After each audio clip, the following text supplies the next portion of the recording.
Hello everyone, my name is Nathaniel and welcome to SuperGameCrashers playthrough of Tekkit Classic. This is by far one of the most simplest mod packs out there for those of you who are absolute noobs at playing with mods, and I thought it would be a great way to introduce you into the world of modding. Yay! So what we're going to do in this is I'm going to try and provide you guys with an informative playthrough which will show you how all the mods work, what the resources are, how to connect them together, and how to do the more advanced stuff, and then we'll do something spectacular for the ending of the series, and then if we do another series, hopefully, I will move on to a bigger and better mod pack so that you guys can play along.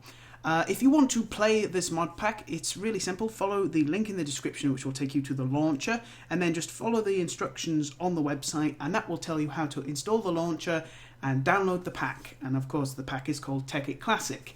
I'll also put the seed to the world I'm about to make in the description so you can play along if you really want to, or you can make your own world. Either way is just as good. And for the first time ever, I'm playing with a texture pack. I usually don't do this, but I thought it would look a lot better for you guys if I did. So let's begin. We'll create ourselves a new world and we'll call it a Brave New World. Brilliant. And give me lots of resources will be our seed. Let's begin. Here we go. I'm rather excited. I really haven't played with tech before. Should be really interesting. And oh, I've spawned in a forest. Oh no, it's a jungle. My bad. Right. Ooh, this looks rather interesting. And the squids are all different colours. That's different. Okay, so you probably, if you're completely new to this, it probably looks a bit different. First and foremost, you may have noticed up in the upper right hand corner a map. This is your mini-map. It's called Ray's Mini-Map. It allows you to put, oh god, that sheep is very ugly. It allows you to put waypoints on the world so that you can always find your way back to certain areas that you find interesting but you can't quite explore just yet. And also it allows you to navigate around. All the white dots are of course passive mobs, red dots appear as hostile mobs, and the more faded they are usually means that they're further away from you or they're underground. Now the first thing I want to do is make myself a crafting table, and I want to kill myself some sheep so that I can get some wool so I can make myself a bed, because a bed will become invaluable later when we find a place to call home. I don't really want to have to run around finding more sheep when I can just do it this way. And by the way, you can make wool using something called flax seeds, but it's a long and tedious process, and I really need a bed now so that when I find a place and it gets dark, I can sleep through the night and it will reset my spawn point, just like in vanilla. There is a few things. Oh, these are flax seeds. There are a few things that you need to know. There are changes to the world. There is a new biome. Wait, are these flax seeds? Oh, they're just ordinary seeds. Sorry, it's the texture pack. I'm not quite used to it. And if I babble on, I am very, very sorry. I've never really done anything quite like this before, but it doesn't seem that a lot of people doing, like, you know, informative, right from the beginning, right from the get-go playthroughs anymore. It's just that it doesn't happen. Everyone plays really advanced mods and some computers can't run them, and I think this one is by far one of the best. Of course, if you download a texture pack, you can of course get a texture pack which will run with your computer a little better, so you don't have to worry about your computer struggling along with this mod pack. Now, I will say I've been playing this mod pack for about 3 years. In fact, I played it before it became an official mod pack, when it was, well, not really thought about as being official. A lot of people frowned on it because, obviously, the person who made it didn't have the permission from the mod makers. Of course, they do now, but they didn't back then, and I loved it. I thought it was fantastic. I just loved the fact that it was all connected and synergy, and it was a wonderful pack I could play with, and I learned very quickly that playing with mods is much better than not playing with mods. Right, cactus. We will need cactus. You have no idea how much cactus will be very useful to us. It is used for making waterproof pipes, which will be useful for transporting things like liquids such as water, lava, oil. There is oil in this, and a few other things, which is just fantastic. In fact, I think I can see some oil on the mini app, which is great. And yep, there it is. So this is oil, and it sprouts up, mostly generates in obviously desert biomes, but it can appear elsewhere. So here's another one here, and usually bit of lag as a volcano loads in the background. Usually it's a shaft which goes all the way down to a very big hole, which, there's the thing. It's not toxic, you can swim in it, but you will drown, obviously, because it's like water. So there's quite a lot of oil here, which is quite useful. So what I shall do is I will put down a waypoint. I shall call it oil. I can change the colour so I can differentiate what it is. So there we go. And that will always stay on my minimap now. So even though I will move very far away from it, it will always be there. It'll tell me the meters that I am away from it. It's very, very useful. So there's more up there as well. This means that depending on how well we do, I could build a oil processing facility right on top of it, or I could pipe it. Admittedly, the pipes would be very long and it could cause a little lag, all the way back to my base, wherever my base is going to be. So what I really am looking for now is to find either a swamp or a wooded glade so that I can find something called a rubber tree. Now, rubber trees are very important to a mod called Industrial Craft 2, and what they will allow us to do, there's a rubber tree right there, that was useful. Oh, and you may have noticed the noises as well, which is lovely. I love the noises in this, it makes me feel like I'm on holiday. A rubber tree is very useful because, one, it regenerates itself, so if it runs out of rubber, eventually it will produce more, and two, they're used for making machines in Industrial Craft. I may repeat myself occasionally, which I think I just did. But anyway, so yeah. And what you want to do is you want to break the leaves. And you'll know a rubber tree when you see one, because they have the pointy bit at the top. I don't know what it is. For me, for some reason, I always think that these trees are basically giving me the middle finger. And I don't need to cut it down because I've got a sapling now. Yay! Right, I think there is a wooded glade ahead, which is useful because I like building in wooded glades, like these, or I like building in swamplands, because that's where rubber trees grow, and there is a swampland over there. Fantastic. Well, let's go to the swampland, and I think that will be our home away from home.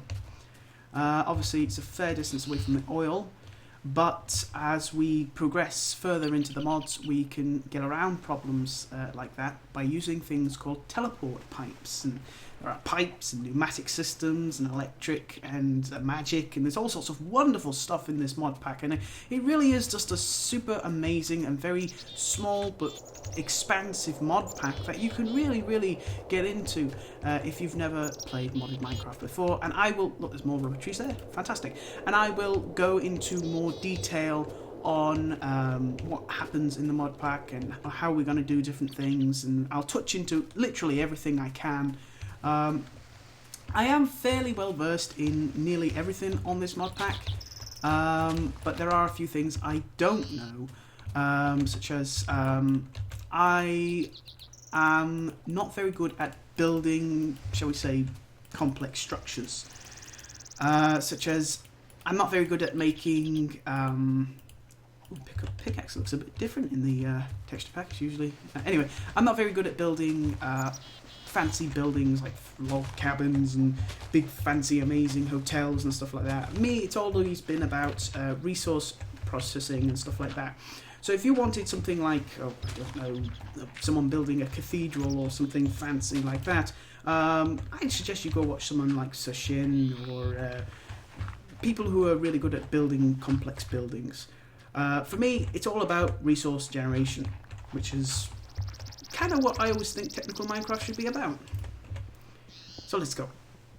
The first thing I want to do is, of course, build up some resources, like basic Minecraft resources, and get myself some better tools, set myself up a farm, do those basic bits and bobs. And I will also talk about some of the more interesting features which are very useful in this mod pack. The sun is already starting to go down, so I shall build myself a bed. And yeah. You can't, unfortunately, hold right click down and have it make everything at once. You have to do it one at a time. You can in future mods, obviously, because it was added to ordinary Minecraft. You can't do it in this one. It's a bit of a shame. I want one of them. I want one of these. There we go, getting an upgrade. I want a sword. Oh, you took my father's sword. Oh, terrible, sorry. And yeah, that should do it. So let's cut down some more trees. Unfortunately, tree capacitor is not in this, so you have to cut down the trees. Hopefully, if you're like me, you probably hate spaghetti trees. I really hate spaghetti trees. Those are the ones where they've got wood everywhere and the tree doesn't disappear until you get every last block, and it's like, oh, I just wanna, you know, get on with this, you know, make it happen. Right, I want a hoe, so I can hoe the land and get myself a farm going. So that is a very weird looking hoe.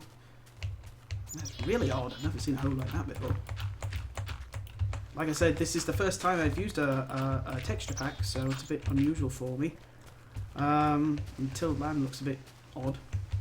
Let me just put that there. I will need flax seeds and ordinary seeds. Right. There is a little bit of a downside to planting. First and foremost, flax seeds can only be placed on tilled and watered soil. If you try and put them on an ordinary soil that hasn't been watered, it doesn't work. It doesn't do anything. You can only sleep at night. Yes, I'm aware of that fact. Thank you. Pretty dark now. Can we go to sleep? Right. So the next thing we need to do is start building up some resources. I don't really have to worry about mob spawning, obviously, because we've got a bed now. So let's start digging for iron. Coal. Hey, we've got coal straight away. Iron, coal, and a few other things. And we'll start touching into our first mod, which is going to be Equivalent Exchange 2. So, Equivalent Exchange is the magic mod that is in this mod pack. It's actually a really good mod. It's not actually in any other mod pack except for this one, and I think that's because a lot of people view it as being fairly overpowered. It is a little bit, it can be a little bit ridiculous, the amount of stuff you can get from it. You can generate pretty much everything you need once you get going with it. But it can be very useful if you want to build really big structures really quickly, because you can then carry all the resources with you, which is fairly useful. You can fly with it, you can do all sorts of cool stuff. It's a really very useful mod, but a lot of people, obviously, they don't like it. They say it's way too powerful. If you play a more modern mod pack now, you'll probably find Equivalent Exchange is there, but it's only got a few items, and they can be quite difficult to make. Which I think is a bit boring, to say the least. But it was still a good pack. It still is. I still like using it. So yeah, it's gonna be fun. So we'll touch into that in just a second. Just get my hunger back up. There we go. We need to make ourselves a couple of furnaces so that we can fire up some wood and get ourselves our first mod item. So we're going to do this. Burn some wood. I do like this texture pack though. I think it's very pretty. It works very well as well. You can obviously get texture packs different. I love Sphax. I've always loved it since like it was first released. I thought it was a very pretty pack. Right, so we've got charcoal. We're going to need that. Obviously, you know how to make charcoal. We're going to need some cobblestone. And we get this, covalence dust, which is part of Equivalent Exchange. Now, Equivalent Exchange deals in something called EMC, which I think means energy mass conversions, which means I think that you can, which means that you can change energy into mass, mass into energy, and so on and so forth. Hence the reason why it's called equivalent exchange, because obviously if something has an equivalent mass or equivalent energy, you can use that to change it into something else. And the more rare the item is, obviously the more EMC it will have, such as this only has 1 EMC, that has 32 EMC, that has 32 EMC, 32, 16, 128, so on and so forth, because of their rarity or because of their manufacturing. And if we do basically a circle of covalence dust, this is the first covalence dust, and a stick, we get this, a divining rod. And a lot of people probably recognise what a divining rod is, right? It's used for finding water in the real world, if you believe in that. I personally don't.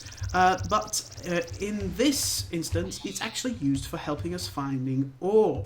So if I go down here and I click on this wall, it says that it's found a value around 2, which means there could be some gravel on the other side of this wall. Because this is only the first divining rod, however, it won't dig very far. It'll go about 8 blocks. The next version is a teal, and the final version is a dark blue, and obviously that allows you to find things within a massive area. But if I click here, it finds 27, which is coal. Obviously it's found the coal because it's right in front of it, but it might be looking at something that might be behind the coal as well. So usually whatever's the highest divining, it will show up with. So if it's looking at coal, but it shows something like 4,000, it might be saying there's some redstone behind the coal, so you might have to dig after to go get it. When we're using the divining rod, the first thing we really want to be looking out for is around 8,000. And that is the holy grail of what we're going to be using, diamonds. We really want diamonds. And we found a cave. That was quick. Oh, that was really quick. I am surprised. So we found ourselves some copper ore, and it doesn't look like Fax will actually cover the copper ore, so it's remained its original texture. It's a little bit sad, but I guess that can't be helped. I have a feeling that I may be using the wrong texture pack for this. I know there is a texture pack for Tekkit. I can't find it though, so if anyone knows where it is, please let me know in the comments section. So yeah, copper's used for making machines, by the way, and ores in their raw form don't have an EMC value like this. No EMC value, no EMC value. Alas, no EMC. But once they've been processed, or once they've been turned to ingots, then they have an EMC value, which is useful. Do we have a shovel? I keep thinking that's a shovel, it's not, it's a stone hoe. So here's what I'm going to do, guys. I'm going to stop the episode now, and what I'll do is by the time I return in the next episode, I'll have a house, and I'll have lots of resources, and I won't be making any machines or anything until I start the next episode. So I will see you guys in the next episode, and this is Nathaniel, signing off.